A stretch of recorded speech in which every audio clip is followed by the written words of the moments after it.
नमस्कार, मैं सुशील कुमार चौधरी। आज हम कक्षा 7 सामाजिक विज्ञान में सामाजिक एवं राजनीतिक जीवन की पुस्तक के तीसरे अध्याय राज्य शासन कैसे करता है के बारे में अध्ययन करेंगे। पूर्व में हम आपको शासन के तीनों स्तरों स्थानीय स्तर, राज्य स्तर और केंद्र स्तर के बारे में बता चुके हैं। पुस्तक में कार्टून चित्रों के माध्यम से पातालपुर गांव की एक समस्या के बारे में बताया गया, जिसको आप पुस्तक से पढ़ सकते हैं। राज्य स्तर पर शासन व्यवस्था के लिए आपको ये समझना होगा, भारत जैसे बड़े देश में शासन व्यवस्था को सुचारू रूप से चलाने के लिए उसको प्रदेशों में बांटा गया है। प्रत्येक प्रदेश के शासन को सुचारू रूप से चलाने के लिए एक विधानसभा का गठन होता है। कहीं कहीं पर विधान परिषद भी होती है।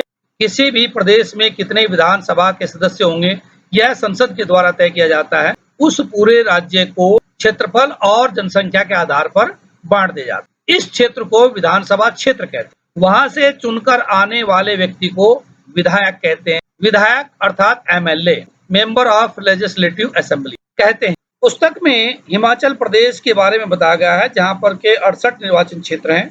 यह मानचित्र हिमाचल प्रदेश का है, जिसमें नंबरिंग के आधार पर आपको पता लगेगा कि यहाँ पर 68 विधानसभा क्षेत्र हैं। कहीं कहीं पर आप देखेंगे बहुत बड़ा क्षेत्र है और कहीं कहीं पर बहुत छोटे छोटे क्षेत्र, अर्थात जनसंख्या और क्षेत्रफल दोनों को मद्देनजर रखते हुए विधानसभा क्षेत्र तय किए जाते हैं। यह है भारत का मानचित्र, जिसमें 28 राज्य और 9 केंद्र शासित प्रदेश। पहले 29 राज्य थे, जम्मू और कश्मीर, उसके 2 हिस्से कर दिए गए। दोनों केंद्र शासित प्रदेश हैं जम्मू और कश्मीर तथा लद्दाख। इसमें एक राज्य है हिमाचल प्रदेश, जिसकी राजधानी शिमला है। इसको हमने बड़े रूप में दिया है हिमाचल प्रदेश शिमला। और दूसरा राज्य इसी से लगा हुआ है उत्तराखंड, जिसकी राजधानी देहरादून है। हिमाचल प्रदेश में विधानसभा के क्षेत्र हैं 68 और उत्तराखंड में है विधानसभा क्षेत्र 70। उत्तराखंड का मानचित्र, इसके 13 जनपद और सभी जनपदों को अलग अलग रंग से इसमें प्रदर्शित किया गया है। हिमाचल के मानचित्र के बाद अब आप देखेंगे उत्तराखंड का मानचित्र। इसमें भी उसी प्रकार से नंबरिंग के आधार पर बताया गया है कि कितनी कॉन्स्टिट्यूएंसी अर्थात विधानसभा क्षेत्र हैं। हमारे उत्तराखंड में 70 विधानसभा क्षेत्र हैं। पुस्तक में हिमाचल प्रदेश में 2017 में हुए विधानसभा चुनाव के परिणाम के अनुसार राजनीतिक दलों की स्थिति दिखाई गई है। Bharatiya Janata party 44, Congress 21, communist party 1 और निर्दलीय 2 अर्थात 68 है। यह उत्तराखंड 2017 में ही उत्तराखंड में चुनाव हुए थे और 1 अगस्त 2020 की स्थिति यह है कि भारतीय जनता पार्टी के निर्वाचित सदस्य 57 है, कांग्रेस के निर्वाचित सदस्य 11, निर्दलीय 2 और कुल योग 70। उत्तराखंड में एक सदस्य एंग्लो इंडियन भी मनोनीत किए गए हैं, जिनका नाम है श्री जॉर्ज आइवान ग्रेगरीमैन। उत्तराखंड के महत्वपूर्ण माननीयों के नाम है, वर्तमान राज्यपाल हैं श्रीमती बेबी रानी मौर्य, उत्तराखंड के मुख्यमंत्री श्री त्रिवेंद्र सिंह रावत, उत्तराखंड के विधानसभा अध्यक्ष श्री प्रेमचंद अग्रवाल, उत्तराखंड के शिक्षा मंत्री श्री अरविंद पांडे जी, उत्तराखंड की विधानसभा में विपक्ष के नेता श्रीमती इंदिरा हृदयेश। जैसे हिमाचल में विधायकों की कुल संख्या 68 है, तो वहां पर 34 से अधिक विधायक जिस भी दल के होंगे उसी दल का बहुमत माना जाएगा। ठीक इसी प्रकार से उत्तराखंड में 70 विधायक चुनकर आते हैं।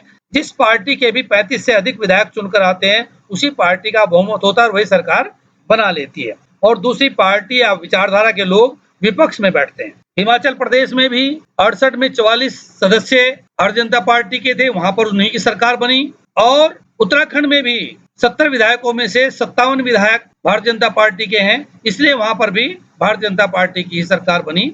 हिमाचल के मुख्यमंत्री श्री जयराम ठाकुर बने और उत्तराखंड के श्री त्रिवेंद्र सिंह रावत। किसी भी विधानसभा में जिस दल का बहुमत होता है उस दल के नेता को राज्यपाल मुख्यमंत्री के रूप में नियुक्त करते हैं।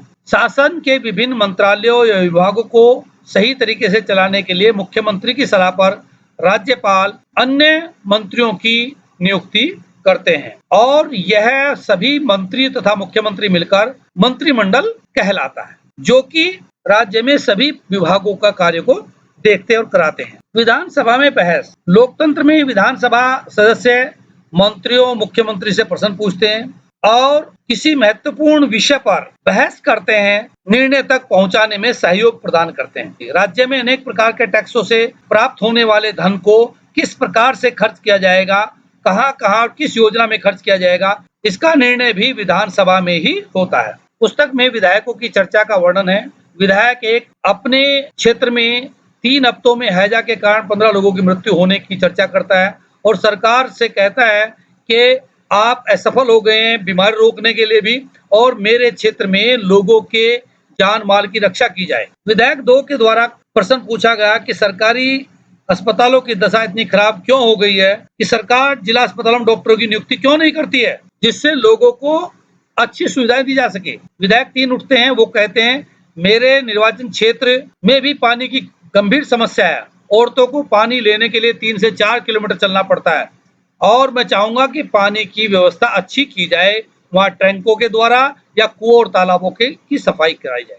विधायक 4 बोलते हैं मुझे लगता है कि मेरे साथी समस्या को बढ़ा चढ़ाकर कह रहे हैं। सरकार ने स्थिति को नियंत्रण में लाने के लिए कदम उठाए हैं और पानी के टैंकों को काम पे लगा दिया गया है। विधायक 5 कहते हैं कि हमारे अस्पतालों में सुविधाओं की हालत बहुत खस्ता है। कई ऐसे अस्पताल हैं जिनमें कोई डॉक्टर नहीं है और चिकित्सा कर्मचारी भी पिछले कई सालों से नियुक्त नहीं हुए। दूसरे डॉक्टर भी लंबी छुट्टी पर हैं। इस बदतर स्थिति को सुधारने के लिए सरकार कदम उठानी चाहिए। विधायक 6 कहते हैं विरोधी पक्ष के सदस्य बिना वजह ही सरकार पर दोषारोपण कर रहे हैं और पिछली सरकार ने सफाई का कोई ध्यान नहीं दिया, इसलिए चारों तरफ कूड़ा फैला हुआ। जिन विधायकों के ऊपर नंबरिंग लिखी हुई है, इन 6 विधायकों ने इस चर्चा में हिस्सा लिया। इनमें देखेंगे आप कि जो विधायक सत्तारूढ़ पक्ष के हैं वे सरकार की आलोचना नहीं कर रहे हैं, जो विधायक सत्तारूढ़ पक्ष के नहीं है, विपक्ष के हैं, वे सरकार की आलोचना कर रहे हैं। सामान्य रूप से सरकार हम कहते हैं जिसमें मुख्यमंत्री और मंत्रिमंडल होता है और उसी को हम कार्यपालिका भी कहते हैं, अर्थात कार्य को कराने वाली पालिका। दूसरी तरफ होते हैं सभी विधायक जो विधानसभा में बैठते हैं, उनको विधायिका कहते हैं। कुछ विधायक कार्यपालिका का भी अंग होते हैं जो मंत्री बन जाते हैं, जो मंत्री नहीं बनते वे सब विधायिका का हिस्सा होते हैं। शासन की कार्यप्रणाली केवल विधानसभा में ही सरकार के काम कार्य के बारे में टीका टिप्पणी नहीं होती, सरकार के कार्यवाही के बारे में बाहर भी पत्रकारों के द्वारा, अखबारों के द्वारा, टीवी चैनलों के द्वारा और अनेक संगठनों के द्वारा सरकार के कार्यों की आलोचना होती है तथा सरकार को सही कार्य करने के लिए बाध्य किया जाता है। विधानसभा के बाहर भी मंत्रीगण, मुख्यमंत्री प्रेस वार्ताओं में अखबार के संवाददाताओं के प्रश्नों के उत्तर देते हैं